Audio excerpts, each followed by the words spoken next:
Quand on commence à s'intéresser à l'immobilier à Bali, on se retrouve vite bombardé de termes un peu barbares, moitié anglais, moitié indonésien. Résultat, on est vite perdu. Bienvenue à tous, moi c'est Guillaume, je suis investisseur immobilier depuis plus de 10 ans et dans cette vidéo, je te propose un dictionnaire express de l'investisseur à Bali. L'objectif, c'est que tu sois mieux préparé et que tu comprennes enfin tout ce jargon que tu es susceptible de rencontrer. Si tu me suis déjà depuis un moment, certains mots te sembleront déjà familiers et si tu débarques, pense à t'abonner et à jeter un œil à mes précédentes vidéos pour ne rien rater de mes conseils. Bon, j'ai essayé de te classer tous ces termes par famille, par catégorie et on commence avec les statuts de propriété et de droit foncier. On commence avec le leasehold, Aksewa, qui est un droit de location du terrain pour une durée définie, qui tourne souvent autour de 25-30 ans. L'investisseur en fait ne devient pas propriétaire du terrain, mais peut construire et exploiter le bien pour une durée qui est déterminée. Le freehold, hak milik. Là, il s'agit de la pleine propriété du terrain. Elle est réservée uniquement aux citoyens indonésiens. Les étrangers, eux, ne peuvent pas légalement détenir du hak milik en nom propre. Ensuite, on a le hak pakai. Le hak pakai, en fait, c'est un droit d'usage accordé à un étranger pour 25 ans, renouvelable, avec une durée totale qui peut aller jusqu'à 80 ans. Autrement dit, c'est presque à vie. Mais attention, le hak pakai est limité par un usage qui est personnel et résidentiel, donc pas compatible avec l'investissement locatif ou l'exploitation type Airbnb. En gros, c'est fait pour ceux qui adorent Bali, qui veulent s'y installer, qui veulent y construire leur résidence principale. Et contrairement au leasehold, qui n'est qu'un bail privé entre toi et un propriétaire indonésien, le hak pakai est un titre officiel enregistré au cadastre indonésien. Ensuite, on a le hak guna bangunan, le HGB. C'est le droit de construire et d'exploiter un terrain en Indonésie. Il est accordé pour 30 ans, renouvelable et jusqu'à environ 80 ans au total. En fait, le HGB, c'est le titre qui permet surtout à une société à capitaux étrangers de posséder et exploiter légalement un bien acheté en freehold en Indonésie. En gros, ce qui se passe, c'est que le vendeur indonésien possède le terrain en hak milik et si toi tu veux acheter le terrain via ta société, alors le hak milik est converti automatiquement en HGB. Ta société devient donc titulaire du HGB qui est le seul droit foncier légalement accessible à une structure étrangère. On passe maintenant aux structures juridiques.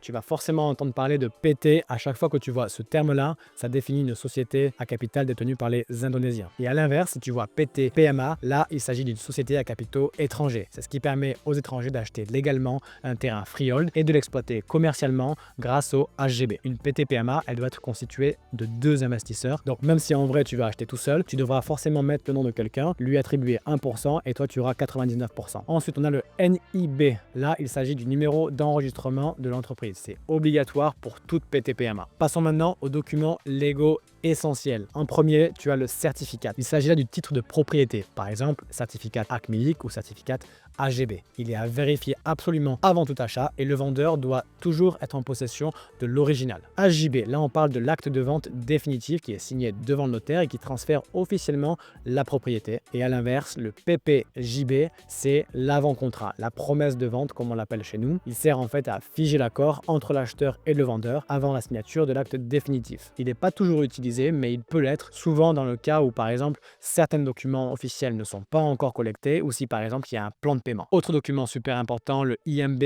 ou le PBG. Il s'agit là en fait du permis de construire. Le nom a changé récemment. Avant c'était IMB et c'est devenu PBG. Il est évidemment obligatoire pour construire légalement à Bali. Ensuite, tu as le SLF. C'est le certificat en fait de conformité ou certificat d'habitabilité. En gros, c'est le document officiel qui prouve qu'un bâtiment a été construit conformément au permis de construire, qu'il respecte les normes techniques de sécurité et d'environnement et qu'il peut être utilisé légalement pour un usage par exemple d'habitation ou de commerce. Un autre document dont tu risques d'entendre parler, c'est le Surat Kuasa, c'est le Power of Attorney. Il s'agit là en fait de la procuration. C'est le document juridique par lequel une personne donne à une autre personne, le mandataire, le pouvoir d'agir en son nom, en l'occurrence de signer en son nom. Comme en France en fait, lorsque tu signes chez le notaire, mais que tu ne peux pas être présent, alors tu as la possibilité de te faire représenter. Ici c'est pareil, tu peux parfois signer à distance ou donner procuration à un tiers de confiance. Très important aussi, les due diligence, c'est la phase d'enquête avant d'acheter, on vérifie tout, le titre de propriété, l'identité du vendeur, les zones, les servitudes, l'absence de litige. Le but en fait, c'est de t'éviter toute mauvaise surprise et de te protéger en tant qu'acquéreur. Ce travail, il est aussi réalisé par le notaire, c'est son boulot, c'est aussi pour ça que tu lui verses des honoraires. Il est aussi possible de passer par un cabinet privé qui va faire le travail de recherche encore plus approfondi que celui du notaire. Ça peut être utile si tu fais vraiment un gros projet et que tu veux te sécuriser. Ok, on passe ensuite aux taxes et aspects fiscaux. En premier, tu as la BPHTB. C'est une taxe de 5% sur l'achat de biens immobiliers basée sur la valeur transactionnelle. Donc dans le cas d'un freehold, parce que c'est uniquement dans le cas d'un freehold que celle-ci s'applique, si ça coûte 100 000 euros, tu paieras 5 000 euros de taxes. Et à l'inverse, on a aussi la PPH qui est la taxe vendeur. Dans le cas d'un terrain freehold, encore une fois, si tu vends, tu paieras 2,5% du prix de vente. On ne parle pas là de plus-value, mais de prix de vente. Si on reprend le même exemple, tu as acheté ton freehold 100 000 euros, tu as payé 5 000 euros de taxes à l'achat. Si tu le vends demain 200 000 euros, tu paieras 2,5% de 200 000 euros, donc 5 000 euros aussi. L'autre taxe à laquelle tu n'échapperas pas lorsque tu lances un projet à Bali, ce sont les fameux frais de notaire. En Indonésie, le notaire se dit notaris et c'est le notaire au sens large. C'est celui qui peut rédiger et authentifier tout type d'actes, contrat de société, testament, procuration, certificats divers. Et ensuite, on a le PPAT. Le PPAT, c'est en fait le notaire spécialisé pour traiter les actes fonciers, achat, vente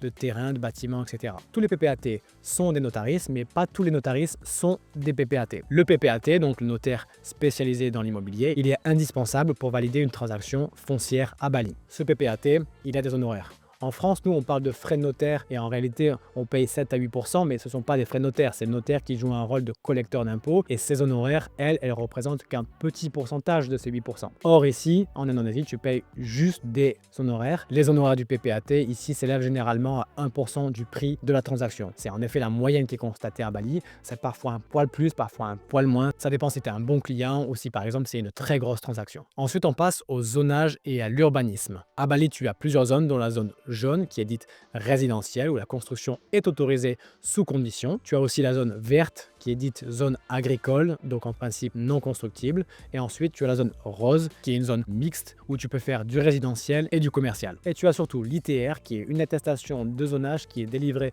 par les autorités locales en Indonésie. Et cette ITR précise dans quelle zone d'aménagement se trouve ton terrain et il indique surtout ce qu'il est possible ou non de construire dessus. Bon, il y a d'autres types de zones, mais celles-ci sont les principales. D'ailleurs, j'ai fait une vidéo complète sur le zoning à Bali, donc je t'invite à cliquer sur le lien si tu ne l'as pas encore vu. Et pour finir, je t'ai regroupé un mélange de mots en tout genre qui sont très utiles. On commence par le payment plan. Il s'agit là du plan de paiement. C'est ce qui te permet d'échelonner les virements tout au long d'un projet. Par exemple, si tu achètes une villa sur plan, la société de construction va te demander d'étaler tes paiements. En général, tu verses 30% d'acompte pour commencer le projet et ensuite tout au long tu vas verser 10, 10, 10 et jusqu'à 5% à la remise des clés. Ensuite on a les ARS qui est l'unité de mesure locale pour les terrains ici à Bali. Un AR ça fait 100 mètres carrés et lorsqu'on parle d'un prix de terrain ici on parle par AR et par an. Par exemple si tu visites un terrain de 2 AR qui coûte 20 millions par AR et par an et que tu veux le leaser pour une durée de 25 ans, tu feras donc 2 fois 20 fois 25 et tu obtiendras le prix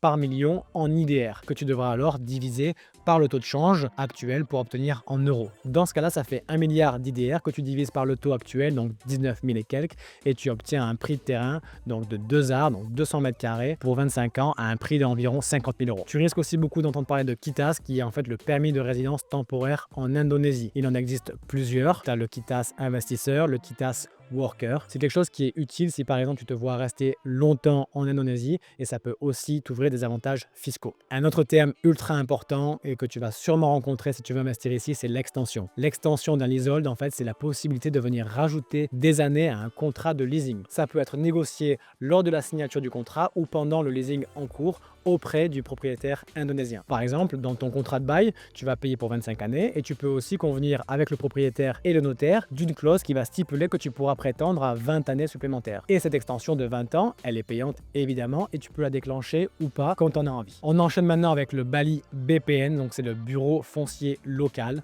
C'est le bureau qui enregistre les certificats de propriété. C'est un peu genre l'équivalent du cadastre chez nous. Et pour finir, on a le Banjar. À Bali, le Banjar, c'est le chef du quartier. C'est lui qui organise la vie locale. Chaque Banjar regroupe plusieurs familles et fait en sorte qu'il s'organise pour la vie de tous les jours, cérémonies, entraide, décisions collectives. C'est un peu l'équivalent d'un micro maire de quartier, mais version balinaise. Et si tu veux t'intégrer ou monter un projet immobilier dans un quartier, il peut avoir son mot à dire, donc ça peut être intéressant de se le mettre dans la poche. De même, si tu veux demander une info, c'est par lui qu'il faut passer parfois. Même les notaires aussi, parfois, s'ils ont un doute sur un terrain, sur un accès, sur une servitude, il n'est pas rare qu'ils contactent le Banjar directement du quartier pour le questionner. Voilà, c'est tout pour aujourd'hui. On a passé en revue l'essentiel des mots-clés qu'il est important de maîtriser pour mieux comprendre l'immobilier à Bali. C'est clair que c'est pas la vidéo la plus digeste, mais même si tu retiens pas tout, c'est pas grave, tu peux toujours regarder à nouveau cette vidéo. Et tu le sais, le but de cette chaîne, c'est aussi de faire en sorte que tu sois davantage armé pour appréhender au mieux le marché de l'immobilier à Bali. Bref, si tu as appris des trucs, pense à t'abonner, à liker, et si tu veux que je décrypte d'autres notions, que j'aborde d'autres sujets spécifiques, dis-le moi en commentaire. Et bien entendu, si tu as un projet d'investissement ici, tu peux me contacter via le lien en description. Ciao!